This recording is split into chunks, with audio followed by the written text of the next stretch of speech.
정치의 중심에 등장했습니다. 설마가 사람을 잡는데 그런 일이 대한민국에서 벌어지고 있습니다. 김건희 여사 얘기입니다. 마포대교에 가서 마치 대통령이 뭔가 지시를 하듯이 정말로 종횡무진하고 있는데요. 본인을 둘러싸고 있는 양평 게이트 그리고 명품백 또 뭐가 있습니까? 바로 도이치모터스 주가 조작과 관련된 여러 일들이 나오는데도 눈 하나 깜짝하지 않고 너희들 보란 듯이 김건희 여사가 정말로 광폭 행보를 하고 있습니다.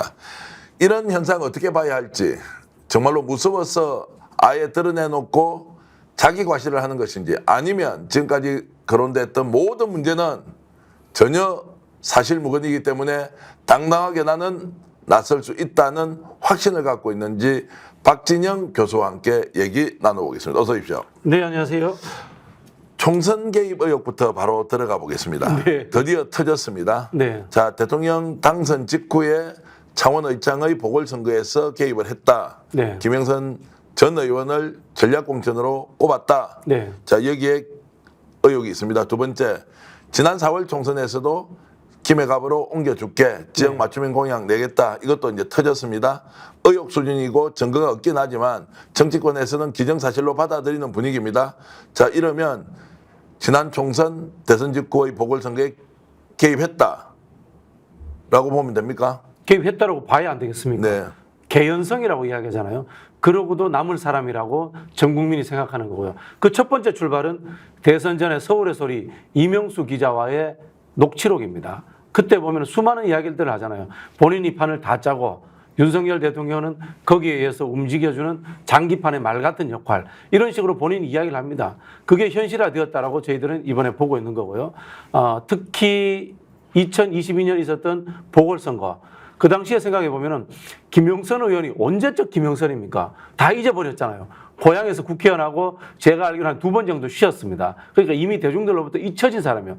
그 사람이 갑자기 창원에 고향이라고 해서 공천을 받습니다.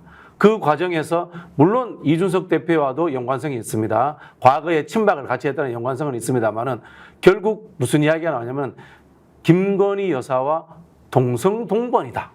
라는 이런 이야기가 나옵니다. 그러면서 그 사람이 갑자기 등장을 합니다. 그랬다가 이번 총선에 또 지역구를 옮기게 됩니다.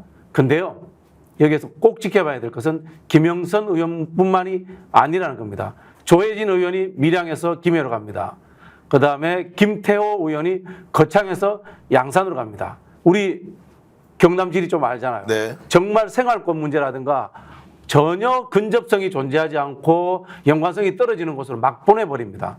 이것은 누가 보자면은 지역에서 지역을 정확히 알거나 통계라든가 어떤 뭐 선거 전략이 아니라 또 다른 힘이 작동했을 것이다라고 저희가 추정했던 거죠. 그런데 거기에 김건희 여사라는 이름을 대입해 보니까 아 맞구나라고 이해가 되어버리는 거죠. 자, 그러면 김건희 여사가 개입하지 않았다고는 아무도 얘기하지 않으니 이제 이럴 정도면 발언한 사람이 고소고발 연일 당해야 하는데 네. 그렇게까지 안 가는 걸 보면 네네. 기정사실로 받아들이는 분위기고 네. 대통령실도 이것이 심각한 수준의 음해라고 생각하지 않은 것 같습니다. 자, 그러면 의도적으로 고소고발을 하지 않느냐 아니면 고소고발을 하면 이제 결국 경찰 가서 다 갖고 있는 정보를 까야 되지 않습니까? 네네. 이것에 대한 두려움이 있기 때문에 그냥 시간이 지나면 묻힐 것이니 그냥 넘어가 버리자 이제 이렇게 생각할 수도 있는데 네. 대통령실에서 적극적으로 나서서 부인하지 않는 이유 뭐라고 봅니까? 부인하면 오히려 더 이슈가 커진다. 그렇게 생각을 하고 있을 거고요. 그리고 토마토 TV에서 이걸 이야기를 했지 않습니까? 그러면은 결국 캡처본을 가지고 있을 수도 있다라는 우려 탓이라고 그렇게 짐작이 가는데요. 여기에 이제 두 사람이 한 사람은 익명의 기자입니다. 제가 이름을 밝힐 수 없고요. 한 사람은 장성철 평론가입니다. 두 사람이 언론에다 대고 이걸 이야기한 사람이에요. 그런데 장성철 평론가에 대해서 고소고발이라다 이런 조치가 없습니다. 뉴스토마토에 대해서는 언론중재위원회에 제소하겠다 이야기 정도가 나온 게 답니다. 그리고 또 김웅 의원이 여기에 대해서 보태요. 이미 총선 때 그런 이야기들이 많았다. 알만한 사람들은 김건희 여사의 문자를 받았다라는 소문이 있었고 그걸 가지고 나 공천 받았네 하고 자랑하고 다녔다라는 이야기를 해버립니다. 자, 텔레그램으로 서로 주고받았던 내용은 곧 공개된다고 보시죠.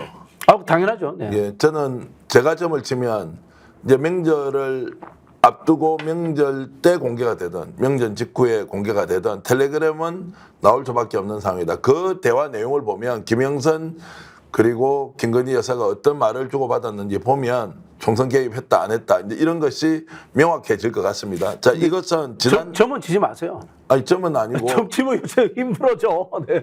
점을 친다고 이렇게 하면은 예측하기로 이렇게 바꿉시다. 예측하기로 뭐 이렇게 말해도 되고요. 제가 이제 실제로 취재를 하거나 저희들도 지금 여러 방면으로 정보를 수집하고 있지 않습니까? 네, 네, 네. 저희들 스펙스에서도 후속으로 보도하는 몇 가지 내용이 진실인 것들이 있고 그리고 확신이 드는 것 아니고는 이제 점 정도로 하지만 제가 말씀드린 대로 이번 명절 연휴를 전후해서 이제 텔레그램 내용은 공개가 될 것이다. 여러분 그렇게 믿고 보시면 됩니다. 어찌됐든 자 이것은 2024년도에 지난 4월 총선 때 개입을 했다는 것이고 네. 그것은 성공하지 못한 개입이 되지 않습니까? 범죄가 성공하지 못했다고 범죄가 성립되지 않습니까? 의도성에 의해 가지고 범죄가 성립되잖아요. 그렇죠. 이제 그거는 그것대로 해야 되는데 명백하게 지금 우리가 추론할 수 있는 것은 지난 2022년도 창원 의창의 보궐선거에는 네. 명태균이라는 메신저가 있고 김영선 의원이 일산에서 창원 의창으로 전략 공천되는 과정에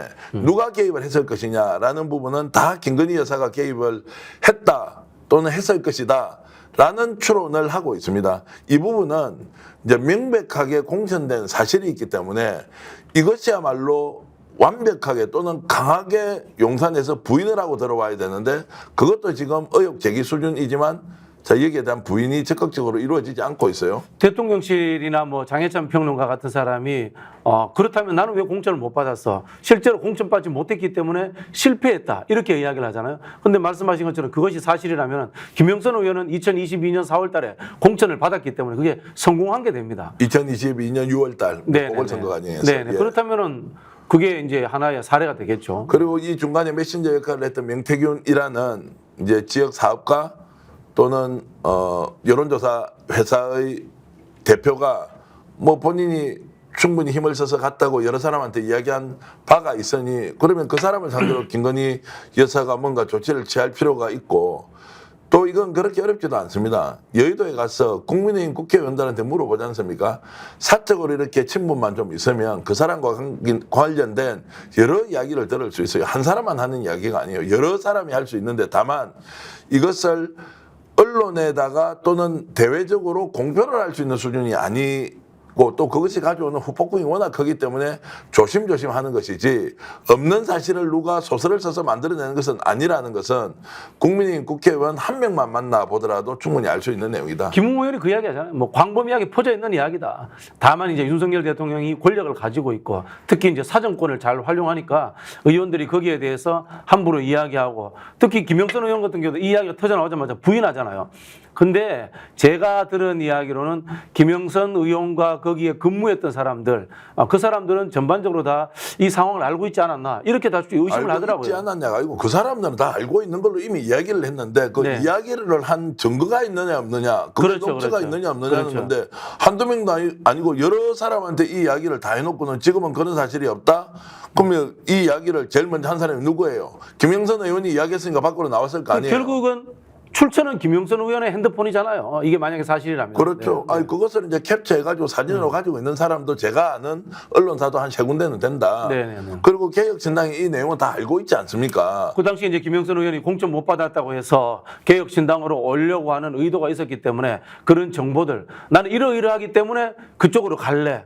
라고 이야기했을 개연성이 있죠. 자, 그런 개연성도 있고 2022년도 6월 달에 창원에 전략 공천될 때는 이준석 당시 국민의힘 대표가 어쨌든 공천장을 준 것 아닙니까? 이제 그것도 어떤 배우의 연관성이 있는지 이제 드러나게 될 텐데 중요한 것은 자, 김건희 여사가 실제 공천에 어느 정도 개입했느냐의 문제로 좀 더 우리는 확장해야 된다고 저는 보는 거예요. 네네. 정말로 공천 개입을 했는데 김영선 의원 한 사람만 딱 개입을 했느냐 아니면 여러 사람의 공천에 개입을 했느냐 그러면 김영선 의원의 개입 외에도 다른 게 있다면 윤석열 대통령도 함께 개입을 했느냐 안 했느냐. 네네. 윤석열 대통령은 정무적으로 그렇게 했을 수 있겠다라고 하지만 여기에 배우자가 직접 나서서 했다는 사실이 밝혀지면 이걸 누가 용인을 할 수 있느냐 이제 이런 것인데 알고 보니까 오히려 김건희 여사가 더 적극적으로 했던 이런 것 아니냐라는 이제 의문을 계속 제기하는 겁니다. 그 추론이 우리가 만들어지는 것이 김건희 여사의 총선 때 문자를 한동훈 그 당시 비대위원장이 일십했다. 그 이야기가 나오지 않습니까? 또 무슨 이야기를 하냐면은 그 당시 전당대회 경쟁했던 원희룡 후보가 그런 이야기를 합니다. 한동훈 비대위원장이 총선 과정에서 비례대표 선정 과정에서 무슨 일을 했는지 알고 있다라는 이야기를 합니다. 그리고 이른바 친윤이라고 하는 이철규 씨가 대통령실의 의중이나 이런 것들이 전혀 반영되지 않고 가로막혔다라는 이야기를 합니다. 자, 가로막혔다는 건 뭡니까? 가다가 막혔다는 뜻이에요. 아예 길이 없었다는 뜻이 아니고. 그러면 누군가 그쪽으로 가려고 했다라는 이야기 아니겠습니까? 그리고 또 문자 열십도 생각해보면 이런 거예요. 제 추론입니다만 수많은 문자들이 오고 공천 관련 이야기들도 오기 때문에 한동훈 비대위원장 입장에서 어느 순간 야, 이거 큰일 나겠구나 계속 받으면 그다음부터는 문자 받지 말아야 되겠다. 이렇게 판단했을 수도 있는 겁니다. 그리고 원만한 그림이 딱 그려지는 거예요. 그래서 이제 대통령실의 개입 그리고 김건희 여사의 적극적인 개입 이제 이런 것들이 이제 드러나니까 어쨌든 한 사람이 아니고 여러 사람이 뭔가 이번 공천 과정에서 김건희 여사와 손을 잡고 움직였을 가능성이 있다. 이제 이렇게 이제 추론하고 있습니다. 이제 이것이 곧 드러날 것이라고 보는데 네. 자, 드러나게 되면 정치적 파장이 상당히 큽니까? 아니면 김건희 여사는 충분히 그러고도 남을 잘합니다. 아까 방송 초반에 얘기했듯이 뭐 당연히 개입했을 거 아니야. 지금 활동하는 걸 보면 이렇게 보는데 실제로 개입했다는 것이 드러나면 정치적 폭풍은 상당하다 이렇게 보시나요? 개연성이라는 것은 우리가 인지의 차원과 개인적인 하나의 느낌의 문제지 않습니까? 그런데 증거가 드러나면 법률적 문제로 가는 거죠. 네. 사실 대통령이 당무 개입을 하고 선거에 개입을 하더라도 박근혜 씨 같은 경우에 이게 뭡니까? 탄핵 사유에 포함되어 있습니다. 그런데 대통령이 아닌 사인이 대통령을 중간 매개로 해서 개입되었다. 이건 국정농단이죠. 사인에 의한 국정농단이 되는 겁니다. 그렇다면 대통령 탄핵 사유로 작동할 수 있는 거죠. 이 두 사람은 경제적 공동체를 넘어서서 정치적 공동체가 되는 겁니다. 자, 지금 이제 명태균 이제 메신저라고 제가 표현하겠습니다. 공천 개입을 했다는 김건희 여사의 직접적인 텔레그램이 존재하고 이 과정에서 메신저는 명태균이라는 사람이 했다는 건데 자, 왜 이것이 터져 나왔느냐? 김건희 여사와 명태균 또는 김건희 여사와 김영선 전 의원 간의 관계가 틀렸기 때문에 더 이상 참지 못하고 이것을 이제 폭로했다. 이렇게 가 있는데 그래서 지금 언론사가 계속 취재하는 것은 뭔가 추가적인 것이 폭로가 아니라 하더라도 취재를 네. 통해서 드러날 가능성이 있다라고 이제 보는 것 같습니다. 자, 그럼에도 불구하고 김건희 여사는 이제 광폭 행보를 하고 있고 보란 듯이 국민들 앞에서 사진 찍어서 내가 이런 위치에 있다라고 하지 않습니까?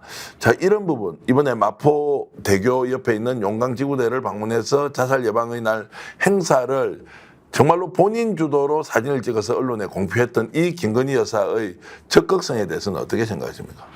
내가 왕이다. 내가 왕이다. 예, 짐이 곧 국가다. 이렇게 생각하는 거죠. 네. 민주주의 정부라는 것에 대한 이해도가 없는 거죠. 한 번 민주적 절차로 해서 선출되면은 그 다음에 권력은 견제받지 않고 마음대로 써도 된다라는 생각을 갖고 있는 거고요. 사실은 그것이 선출된 권력이 아니라 다른 공직의 자리에서도 똑같이 이제까지 써왔고 그것이 용인되었던 겁니다. 예를 들어 볼게요. 남편이 지검장을 할 때도 그 권력을 썼다라고 저는 추론합니다. 남편이 서울중앙지검장을 할 때도 마찬가지고 검찰총장을 할 때도 저는 마찬가지라고 봅니다. 도이치모터스 의혹 문제를 눌러설 수 있다고 생각을 하고요. 고발학 컨텐츠를 하면서 스폰서 의혹이라든지 이런 것들이 수많은 작동했지 않습니까? 그런데 하나도 제대로 수사가 이루어지지 않고 다 무마되었습니다. 의혹에서 끝나버렸습니다. 그건 뭐냐? 공직이 갖고 있는 사정권을 갖고 있는 공직이 주는 힘을 가지고 그 파워를 적절히 썼던 거죠. 그런 부분에 있어서 정치라고 하는 것은 파워를 통해서 힘을 누리는 것이다라고 머릿속에 인지되어 있는 겁니다. 그 인식이 있기 때문에 나는 힘이 있기 때문에 내 힘을 얼마든지 과시할 수 있고 난 그걸 즐길 거야. 저는 그렇게 보여집니다. 자, 국민들이 지금 현재 김건희 여사를 어떻게 생각하는지 100의 1만 알더라도 그런 행보를 보이지 않을 거 아니에요. 저는 국민들이 인식하는 것에 대해서 관심 없다고 봅니다. 본인이 관심이 없는 거죠. 선출된 왕이기 때문에 선출된 왕이기 왕은 때문에. 권력을 누리는 거예요, 그냥. 근데 최근에 이제 수도권의 윤상현 의원 그리고 인요한 최고위원 몇 사람이 대통령실에 저녁에 만찬에 이렇게 갔잖아요. 네. 그 자리에서도 윤석열 대통령이 주도하는 자리인 것 같았는데 의료대란과 관련된 일련의 얘기를 하면서 김건희 여사가 뭔가 얘기를 했다는 이야기가 방송에 실제로 나왔죠. 누군가의 발언에 의해서 공개가 됐지 않습니까? 그 내용은 어떤 겁니까? 자, 보십시오. 보통 영부인 같으면은 부부 동반 만찬에 참석을 합니다. 그렇지 않습니까? 이 부부 동반 만찬이 아니에요. 갑자기 만들어진 이른바 우리 번개입니다. 번개지만은 여권 지도부들 한동훈을 제외한 보기 싫은 한동훈을 제외한 지도부가 모인 자리에 여사가 왜 갑니까 거기에? 그렇지 않습니까? 갔다라는 것도 저는 의아하고 우리의 일상적 상식으로서는 맞지 않고요. 거기에서 나온 이야기들을 들어보면요. 아니 뭐 저기 우리 장성철 소장이 그 이야기를 하시더라고요. 보면은 의료 대란 관련해서 여사가 이야기를 꺼낸답니다. 그 자체가 이상하지 않습니까? 네. 여당 지도부가 모여가지고 만찬을 하고 거기에서 어떤 분이 그런 이야기를 합니다. 의사 증원 문제 등에서도 이야기를 했다라는 이야기를 하거든요. 언론에다가. 근데 거기에서 만약에 김건희 여사가 왔다. 거기에서 의사 정원에 대해서 이야기한다. 그분이 그런 이야기를 할 수 있는 권한이 있습니까? 뭡니까? 정책에 개입하는 것은 사인에 의한 국정 개입입니다. 이것도 똑같이. 우리나라 영부인이라는 자리가 법정주의가 존재하지 않습니다. 그렇기 때문에 이제까지의 영부인들은 사회적 봉사활동이라든가 사회적 약자를 어루만지는 역할 이것들만 했지 정책 영역에 개입한 적이 없어요. 근데 지난번에 진중권 씨 이야기 들어보면은 전화통화에서 2,000명을 고집한다는 이야기 하잖아요. 자기가 뭔데 의사 정원 2,000명을 고집을 합니까? 이거 자체가 저는 이분이 국가의 정책적 결정에 참여하고 있다라는 저는 사례가 아닐까 이런 생각이 드는 거예요. 나는 왕이로소이다. 나는 선출된 왕이다. 이제 이런 생각이 처음에는 농담처럼 그리고 이제 우리가 보통 술자리에서 안주거리 삼아 하는 얘기인 줄 알았는데 실제 김건희 여사가 하는 행보 하나하나를 뜯어보면 실제로 대통령보다 더 권한을 강하게 행사하는 거 아니냐라는 의혹이 한두 가지가 아닙니다. 제가 들었던 이야기도 하나 하자면 네네네. 당대표급 인사가 용산으로 가서 식사를 하는데 정말 놀랐던 그 참여했던 사람이 놀란 장면이 대통령 부부가 나와서 식사를 하는데 대통령과 대화를 하는 것이 아니라 영부인과 대화를 하는 것처럼 대통령의 존재감이 너무 작아 보이더라. 네. 오히려 중요한 사안에 대해서 김건희 여사가 하는 이야기를 듣고 있으면서 야 도대체 누가 대통령이야라는 농담을 자연스럽게 할 정도로 분위기가 이상하더라. 요 이야기를 제가 들은 적이 있습니다.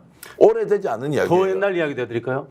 문재인 정부에서 검찰총장이 임명됐잖아요. 부부가 같이 가서 임명장 받습니다. 끝나고 티타임 비슷한 걸 한답니다. 거기서도 김건희 여사가 말을 더 많이 했대요. 네. 그 자리에 있었던 사람이 이야기해 주더라고요. 네. 그래서 뭐 그걸 보고 너무너무 놀랐다는 것이고 네네네. 제가 또 하나 공개를 해드리면 뭔가 당내에서 갈등이 있고 이런 상황에서 김건희 여사가 본인의 수행원을 데리고 대통령 집무실에 가서 한 판씩 한대요.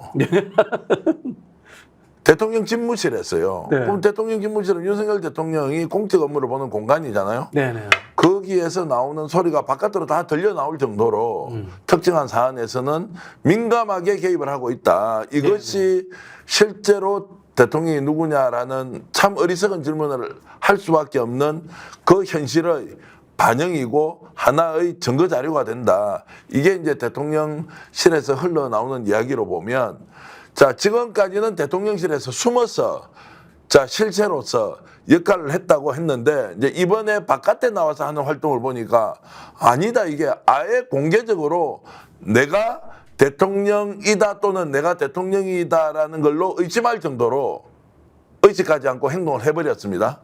제가 보기에는 숨어서 한 건 아니고요. 의식하지 않고 했는데 그 당시에는 권력이 워낙 막강했기 때문에 주위의 참모들이라든가 또는 공직사회에서 이것을 감춰줬던 것 같아요. 그러나 어쨌든 간에 지금 대통령 지지율도 떨어지고 아까 김영선 의원처럼 불만이 있는 사람도 생기다 보니까 이게 이제 자연스럽게 퍼져나오는 국면이 아닌가 뭐 저는 이런 생각이 드는데요. 우리나라의 이제 영부인의 지위라는 것이 애매합니다. 법적 지위가 없습니다. 보통 대통령 부인은 법적 지위를 줍니다. 왜냐하면은 대통령이 가지는 국가 원수로서의 성격이 있기 때문에 그런데 우리나라는 안 주고 있단 말이에요. 근데 이분이 공적인 영역에 개입했다. 이러면은 이거는 그때부터 이제 법적 지위가 없기 때문에 법을 어긴 게 되는 거예요. 근데 제가 어떤 느낌을 받냐면은 과거에 이런 사례가 있나 찾아봤어요. 제가 딱 2명 찾았습니다. 마르코스 이멜다. 누군지 아세요? 예, 필리핀의 이제 독재자의 그분은 자기 남편이 대통령인데 복지부 장관도 했어요. 네. 기가 차죠. 후진국이니까 가능합니다. 그 다음에 에바 페론. 에바 페론이 군대 사열도 해요. 남편의 백을 믿고. 이거 다 후진국인 독재 국가들입니다. 그런 느낌들이 나죠, 그죠? 저는 그 두 사람의 모습에서 차용된 측면이 있다라는 생각이 들어요. 김건희 여사는 전혀 국민들을 의식하지 않는다. 70%의 반대자의 이 반대하는 민심은 사실 분노를 넘어서서 약간 비호감 이런 것도 넘어서서 정오의 이런 느낌을 가지고 있잖아요. 이 사람들 전혀 의식하지 않는다. 저 의식하지 않는다고 봅니다. 왜냐하면은 보고 있는 세계가 우리의 세계가 달라요. 네. 우리는 땅에 있는 민중들과 백성들과 국민들과의 시선을 마주치며 보는데 이분은 마주치는 시선이 다른 거예요. 그러면 이명수 기자와의 인터뷰에서 저는 답이 이미 다 나왔다고 봅니다. 근데 그때도 설마 대통령이 되고 나서도 그 일을 하겠나라고 다 이제 그대로 질문을 똑같잖아요. 했지. 그때도 보면 이런 이야기 하잖아요. 우리 아저씨 별거 아니야. 그런 이야기를 하지 않습니까? 그럼 뭐야? 자기가 그 아저씨를 만든 사람이고 끌고 가는 사람이 이런 뉘앙스를 주는데 이게 딱 드러난 거죠. 대통령 되기 전이니까 네. 오바해서 그런 정도 얘기할 수 있겠다라고 양보해서 우리가 생각을 할 수도 있지만 네. 대통령이 되고 난 뒤에 숨어서 조용히 내조하겠다고 했고 그리고 드러나는 한두 건의 사건이 있었지만 이것은 좀 약간 오바해서 드러나는 일종의 좀 착시 현상 같은 거라고 생각을 했지만 네. 최근에 김건희 여사의 행보를 보면 이건 아니다. 실제 권력의 중심이 김 여사에 가 있고 이것이 본인의 의사에 의해서 대통령의 뜻이 아니라 본인이 하고 싶은 대로 다 하더라도 문제가 안 된다는 방향으로 가고 일정도 그렇게 잡는 것 같고 대외적으로 이렇게 국민들 앞에 보여주잖아요. 네. 그러면 조금 전에 말씀하신 대로 국민은 의식하지 않는다. 그것은 보는 세계관이 다르다. 세계관이 라고 이제 우리가 규정하면 어떻게 되느냐. 김건희 여사는 본인 만족을 위해서 그 사진을 찍은 거예요. 당연하죠. 네. 그렇게 해석이 되는 거죠. 그러니까 그게 당연하다고 하면 우리는 민주국가에 살고 있는 게 아니라. 그러니까 제가 이런 이야기 좀 세계관이 다르다. 우리는 정치 지도자라는 것은 같이 땅에 발 딛고 백성들과 눈을 마주쳐야 되잖아요. 그런데 이분은 땅에 발 딛지 않고 다른 세계의 누군가와 눈을 마주쳐서 거기에서 만족을 얻고 정치를 하려고 한다라고 이렇게 해석될 수밖에 없는 거죠. 신은규 변호사가 우리 정치본책에 나와서 대통령실 홈페이지 가면 이제 거기에 대통령의 그 활동에 대한 사진이 있잖아요. 절반이 이제 김 여사 사진이고 네. 중요한 사진 이런 거 보면 김 여사가 등장하지 않는 게 없는데 그것도 딱 가운데 등장을 하는 게 많다는 거예요. 네. 그걸 보고 외국에서는 대한민국 대통령은 두 명이구나. 원래 대통령을 부인도 뽑고 남편도 뽑고 러닝메이트로. 러닝메이트 하여튼 두 명인 줄 착각할 정도로 네. 영분이 사진이 너무 많다 이런 이야기를 하면서 비판을 했는데 그것도 대통령의 뜻이 아니라 영부인 본인의 만족을 위해서 그렇게 내놓고 있다. 저는 남들이 안 하는 추론을 두 가지를 하고 싶어요. 하나는 이제 뭐 이건 누가 할 수도 있는데 윤석열 대통령이 부인을 정말 사랑한다. 두 번째 추론은 윤석열 대통령은 부인이었으면 아무것도 할 수 없다. 예. 실제로 하고 있는 대통령의 통치행위라든가 정치적 판단의 영역에 김건희 여사가 오랫동안 개입해왔고 이것은 대통령이 되기 전부터 뭐 무엇을 해라라든가 어떤 자리에 가야 된다라든가 어떤 방식의 선택을 해야 된다라든가 그런 것들에 대해서 개입해왔고 그 개입을 통해서 성공의 맛을 봤고 그런 상황에서 저는 윤석열 대통령은 김건희 씨가 없으면은 어떤 판단도 하지 못하는 그런 사람이다라는 저는 추론에 다다른 거예요. 그럼 결국 뭐냐? 명목상 대통령은 윤석열이지만은 결정권을 행사하는 대통령은 김건희일 수도 있다라는 그런 가정이 성립되는 거예요. 자, 본인은 두 번째의 경우다. 대통령이 여사를 사랑한다기보다는 네네. 여사 없이는 아무것도 할 수 없는 사람이다, 유형이다 이렇게 이제 본다. 저는 그렇게 보는 거죠. 자, 그러면 지금까지 제가 이제 들어왔던 이야기를 질문의 형식으로 바꿔서 드리면 윤석열 대통령이 정치에서 실패하는 이유 또는 성공한 대통령이 되지 못하는 것이 세 가지 이유가 있다고 했습니다. 첫 번째, 술. 네. 두 번째, 배우자. 네. 세 번째가 성질이라고 했거든요. 네. 이 세 가지 때문에 성공한 대통령이 되기 어렵겠다. 자, 이렇게 얘기를 했는데 지금 이 질문을 던지는 게 의미가 없어진 게 김건희 여사가 실제 가지고 있는 파워가 너무 커서 네. 그게 아니다. 윤석열 대통령의 성공과 실패가 배우자에 의해서 좌우되는 것이 아니라 배우자 자체가 아예 나라를 권력인 절단내거나 거죠. 그렇죠. 정상적으로 돌리거나 이런 위치에 가 있는 것이니 네. 주어를 바꿔야 한다. 윤석열 대통령이 아니라 김건희 여사가 윤석열 대통령을 어떻게 하느냐에 따라서 나라의 명운이 좌우된다. 이렇게 질문을 던질 수밖에 없겠는데요. 던질 수밖에 없죠. 자, 마포대교 용광파출소 이야기 이거 굉장히 중요합니다. 아까도 이야기했지만 여사가 법정주의가 아니기 때문에 사회적 약자들이라든가 봉사활동 이런 거 가능합니다. 그런데 경찰은요. 공직사회 내에서도 어떤 영역입니까? 공권력의 영역입니다. 공권력, 공공의 권력이라고 하는 건데 그 관로 쳐서 그게 뭔지 아닙니까? 폭력의 독점이라는 거예요. 우리 국가라는 것을 막스 베버라는 사람이 폭력의 독점기관이라고 이야기하지 않습니까? 막스 베버, 마르크스 아닙니다. 마르크스 아니고 막스 베버는 우파적이고 자본주의와 프로테스탄즘의 윤리라는 책을 쓴 아주 이 자본주의 옹호자, 자유주의 옹호자입니다. 그 사람이 폭력의 독점기구라는 이야기를 합니다. 경찰이 폭력의 독점기구 중에 하나예요. 군대가 폭력의 독점기구 중에 하나예요. 검찰도 마찬가지입니다. 폭력의 독점기구 중에 하나입니다. 거기에 대해서 선출되지 않은 사람이 가서 지시를 내리고 브리핑을 받고 지휘자 행세를 합니다. 폭력의 독점기구를 지휘하는 사람은 누굽니까? 대통령입니다. 왕입니다. 이렇게 결론 내릴 수밖에 없는 거예요. 자, 그것을 이제 범법이다까지 이제 갑니까? 아니면 정말로 오바해서 공권력을 여사가 이용했다.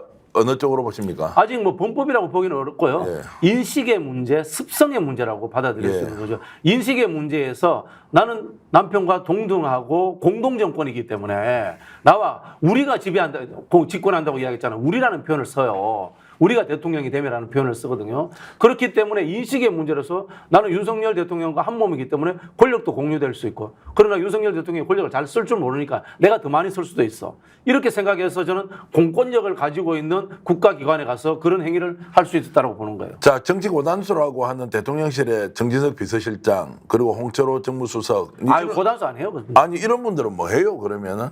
야, 이게 민심을 오히려 훨씬 더 악화시키고 대통령 지지율이 뚝뚝뚝 떨어지고 뭐 이번에도 여론조사 보니까 이제 뭐 전달 여론조사에 비해서 6%포인트 떨어진 것도 있고 20% 초반으로 내려갔는데 그 여론조사 회사가 뭐 특별하게 중도적이거나 진보적인데도 아닌 그런 여론조사 기관에서도 대통령 지지율이 떨어지고 있으면 김건희 여사가 저 행보를 하면 뻔히 지지율이 더 폭락할 게 맞지 않습니까? 그런데도 왜 이걸 정무적으로 통제하지 않느냐. 대통령이 여사를 통제 못하는데 어떻게 그 옆에 있는 신하들이 통제를 합니까? 그리고 또 대통령이 여론조사에 관심이 없어요. 총선도 끝났고 이제 뭐 더 이상 선거할 일도 없고 탄핵만 안 되면 안 되는 거 아닙니까? 여권에 8명만 지키고 있으면 되는데 자 우리 저기 비서실장님 정무수석님 국회 가셔가지고 밤에 저기 국민의힘 의원들 만나가지고 관리하세요. 이것만 하면 되는 거예요. 그걸 알고 있기 때문에 이제 국무총리가 저렇게 막 나서서 자기가 종횡무진하면서 큰 소리 치고 국회에서 국회의원들 막 따지고 이렇게 하는 게 요즘 신났다 이런 이야기 들리더라고요. 신났죠. 뭐 그분 입장에서야 앞으로 청문회를 하고 국회 동의를 받아야 되니까 새로운 총리가 들어올 가능성이 없잖아요. 예. 임기 동안 편안하게 이제 있는 거야. 일은 안 해도 되고 대통령 비위만 맞추면 돼. 뭐 그러니까 뭐 마음대로 하는 거죠. 신났죠. 아니 그래서 지금 이제 한덕수 국무총리 같은 경우는 선출직 대통령이 아니라 그냥 선점한 국무총리로서 5년 동안 할 거다. 네네네. 대통령이 더 좋다. 이런 이야기까지 나오고 있습니다. 책임도 안 질 거고 하는 일이 없으니까 책임도 안 지죠. 그런데 요즘 방송이 계속 나와서 대국민 설득을 본인이 직접 하고 있어요. 엊그제도 방송 보니까 의료 대란과 관련해서 정부가 이런 대책을 세우고 있고 국민 여러분 걱정하지 마시고 의료인들의 헌신과 봉사를 통해서 우리가 이겨낼 수 있습니다라고 하는 걸 보고는 이렇게 의료 대란에 대해서 국민들의 불안이 큰데 총리가 나와서 할 게 아니고 대통령이 진두지휘하고 그 옆에 총리가 부연 설명을 하고 보건복지부 장관이 국민 여러분께 안심하라는 또 메시지를 구체적인 정책으로 던지고 이게 시나리오가 맞는데 대통령은 없고 국무총리가 나와서 큰 소리 치면서 아무 문제 없습니다. 이렇게 하고 있는 이 현실을 목격하고 있습니다. 저는 조폭 그룹 내에 스톡홀름 신드롬 비슷한 거라고 봐요. 예를 들자면 우리 보편적인 공공선이라는 건 뭡니까? 사회적으로 도덕을 진작시키고 모두가 평화롭게 잘 살고 하는 거지 않습니까? 조폭 세계의 선은 뭡니까? 누가 칼질을 잘하느냐? 누가 상대방을 잘 때려 죽이느냐? 있지 않습니까? 이런 것이 선으로 만들어진 거예요. 그 속에 들어가 버리니까 공공선이라는 걸 잊어버리고 무리 속의 선이라는 것에 포획돼 버리는 거예요. 저는 그 주위에 있는 사람들이 한쪽 눈을 감는 순간에 전부 다 권력은 눈일 수 있고 그 다음에 본인의 자리 보정이 되기 때문에 윤석열식의 공공선에 저는 똑같이 동의해버렸다고 생각합니다. 그래서 그 사람들을 부역자라고 하는 거고 사실은 알고 보면은 친일 부역자하고 똑같은 거다 이렇게 생각합니다. 권력의 부역자들이 이제 득세하고 그들은 똘똘 뭉쳐서 바뀌지도 않을 거니까 더욱더 전횡과 그리고 일탈을 지속한다 이제 이런 것이고 우리가 이제 굉장히 중요하게 봐야 할 대목이 하나 있습니다. 자, 지금까지 양평 게이트 김건희 여사 개입했다는 의혹이 있었죠. 그리고 명부백 문제는 사건이 엄청 커져서 국민들의 이제 원성을 보통 받은 게 아닙니다. 자, 이번에 나왔던 거는 이제 총선 때 개입했다. 이제 이런 것들이 차곡차곡 범법 행위가 쌓여 있습니다. 최근 들어서 국민들의 여론 동향이 좀 바뀌고 있는 거예요. 진짜 대통령이 김건희다라는 것을 믿지 않았단 말이에요. 근데 대통령 행세를 김건희가 하고 있어요. 네. 자, 이러니까 이제 지금까지와 다른 대통령 권력을 활용해서 범죄를 저지르는 집단과 손을 잡았을 수 있다라는 일종의 간접적인 국정농단이 구체적으로 대통령 놀이를 하고 있는 사람처럼 바뀌어버린 모습을 보고는 다들 지금까지 느끼지 못했던 새로운 충격을 받고 있는 거예요. 네. 네. 야, 이거 그럼 어떻게 돼야 돼? 진짜 대통령이 김건희 맞아? 이러니까 대선 출마하는 거 아니야? 아니, 이제 정말 웃을 일 아니에요. 네. 저기 뭐 혹시 선출직에 대한 생각까지 있나? 제가 아까 말씀드렸잖아요. 그 마르크스 이멜다가 보건복지부 장관했고, 그 다음에 저 누구야 그 에바 페로는 부통령 후보로 남편하고 런닝메이트로 나오려고 했어요. 그런 일들이 있었어요. 쉽게 말하면. 그러니까 후진국 독재 정치에서는 그런 게 가능하죠. 그런 정도까지 지금 억척을 우리가 내놓고 있는데, 네. 자, 국민들은 지금 이제 김건희 여사 그러면 대통령이네? 라는 것을 지금까지는 확인을 못 했단 말이에요. 그런데 명백하게 그런 것처럼 보이는 장면을 의도적으로 국민 앞에서 선을 보이고 있단 말이에요. 그래서 이제 국민들의 이 분노나 그리고 이 어처구니 없음이 계속 이렇게 이제 폭발하는 거 아니냐라는 생각은 들어요. 뭐 이런 것 같아요. 저는 윤석열 대통령이 어쨌든 법을 아는 사람이잖아요. 그러다 보니까 지금 진행되고 있는 상황들 이런 것들에 대해서 퇴임 후에라든가 내가 쫓겨날 수 있다는 이런 우려를 가지고 있다고 봅니다. 근데 김건희 여사라는 사람은 아까 말씀드린 것처럼 우리와 세계관이 다른 사람이에요. 세계관은 다른 사람이기 때문에 본인이 내공이 있다고 이야기를 하잖아요. 본인이 도인의 경지라고 이야기하잖아요. 그런 차원에서 세상을 인식하고 있는 사람이기 때문에 뭐 위기가 온다, 국민의 여론이 어떻다 이런 것을 아랑곳하고 않죠. 자, 김건희 여사가 저렇게 이제 저는 광복 행보라는 좀 긍정적인 단어를 썼지만 정말로 대통령의 배우자로서 하지 않아야 하는 저런 행동을 함으로써 국민들의 분노 게이지가 엄청 높아지고 있는데 이게 이제 쉽게 끝나거나 정리될 것 같지 않아요. 자, 사법적인 문제가 다 해결이 돼 버렸다고 본인은 착각할 거 아니에요. 그러면 저런 행보를 계속 지금 드러내서 할 건데 이거는 국민들이 보수 진보를 떠나서 용납이 안 되는 사안이란 용납이 안 말이에요. 되는 거죠. 네. 용납이 안 되죠. 지금은 네. 뭐 보수 쪽에 있는 분들도 김 여사가 저렇게 하는 것은 받아들일 수가 없는데 네. 그런데 저런 활동을 중단할 것 같지도 않아요. 중단 안 하죠. 그럼 이 정권이 네. 국민들의 반발에 의해서 무너지는 것이 아니라 김건희 여사 때문에 무너질 수도 있다. 이렇게 우리가 질문을 할 수도 있는 거예요. 최순실 때문에 무너진 거잖아요. 네. 박근혜 정권이. 근데 그 당시는 어쨌든 숨어서 했고 지금 돌이켜서 생각해 보면은 최순실 씨가 국정에 개입했다고 하지만 연설문을 작성했다는 것이지 정책 결정을 최순실이 했다는 이야기는 없어요. 다만 그걸 경제적 공동체라는 이름으로서 말을 사주고 뇌물을 받고 이런 것들 같이 엮어버린 거예요. 자, 최순실 씨와 박근혜 씨가 경제적 공동체면 부부는 뭡니까? 당연히 경제적 공동체고요. 그리고 정치적 공동체가 지금 돼버린 겁니다. 그런 상황이 된다면은 부부에 대해서 관계 정립, 대통령과 영부인의 관계가 법적으로 권력을 나눌 수 있는 관계인가 없는가라는 관습적 해석이 아닌 아주 건조한 법률적 해석을 해버리면 나눌 수 없는 거죠. 그럼 이건 탄핵 사유가 되는 거죠. 탄핵 사유가 된다 안 된다 그리고 헌법재판소에서 탄핵이 인용된다 기각된다 이런 걸 떠나서 김건희 여사가 저렇게 적극적으로 나섬으로써 우리가 전혀 예상치 못한 상황을 볼 수도 있다. 왜냐하면 보수 쪽에서도 결코 김건희 여사의 저런 행동을 인정하지 않을 것인데 그게 뻔한데 그런 반발이 대구 경북에서도 올라온단 말이에요. 왜 여사가 왜 저렇게 나서가지고 국정에 일일이 개입하느냐는 이야기는 어제 오늘 이야기가 아니고 네. 대통령 이번에 나왔던 대통령의 일종의 지지율 조사에서 대구 경북이 40% 아래로 내려갔고요. 찬성이. 네. 반대가 50% 후반으로 가 있더라고요. 그러면 따지고 보면 이제 6대4로 대구 경북조차도 뒤집어져 버린 거예요. 네. 인정 못 하겠다는 건데 거기에서 연령까지 반영을 하잖아요.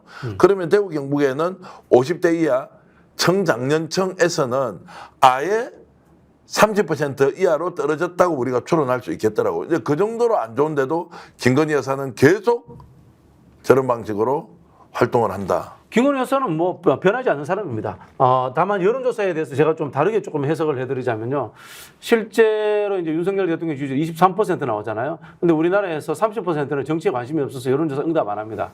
이 사람들 빼잖아요. 그럼 거기서 6%에서 7% 빠져요.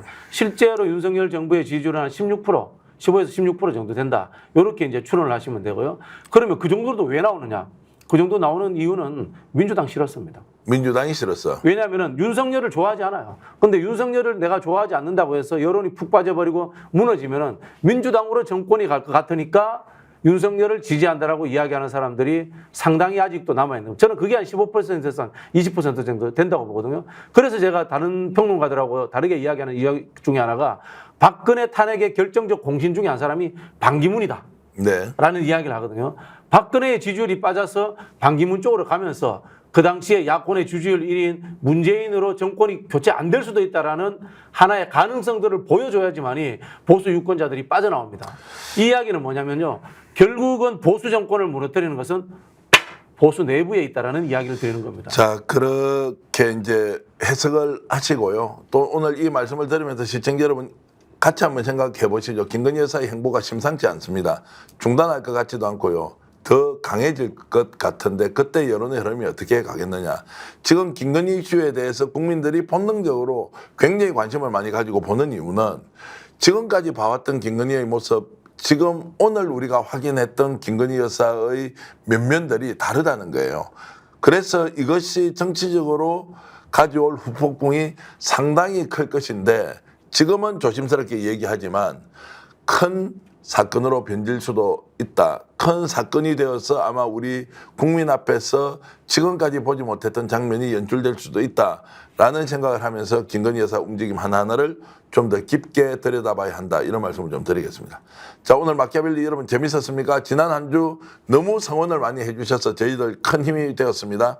스픽스 이제 100만을 향해 가고 있고 이제 한 15,000명 정도이면 100만이 될 것 같습니다. 여러분들의 좋아요, 구독이 큰 힘이 되어서 정말로 하얀 쌀밥같이 우리 스픽스를 키워주셨습니다. 오늘도 이 방송 보시는 분 좋아요, 구독 눌러주시고요. 그리고 제 옆으로 나가는 한우회식 대구 명소 경성한우, 대구 경북 쪽에서 계신 분들은 축전 내거리에 있는 경성한우에 가서 정말로 값싸고 품질 좋은 그런 한우를 맛보시길 바라고요. 대구를 방문하시는 분도 스픽스가 강력하게 추천하는 경성한우 잊지 말고 기억해 주시면 고맙겠습니다. 장시간 이렇게 인터뷰 응해 주셔서 감사드립니다. 박 교수였습니다. 네, 감사합니다. 시청자 여러분 오늘 마키아벨리 재밌었나요? 저는 이제 물러가겠습니다. 고맙습니다.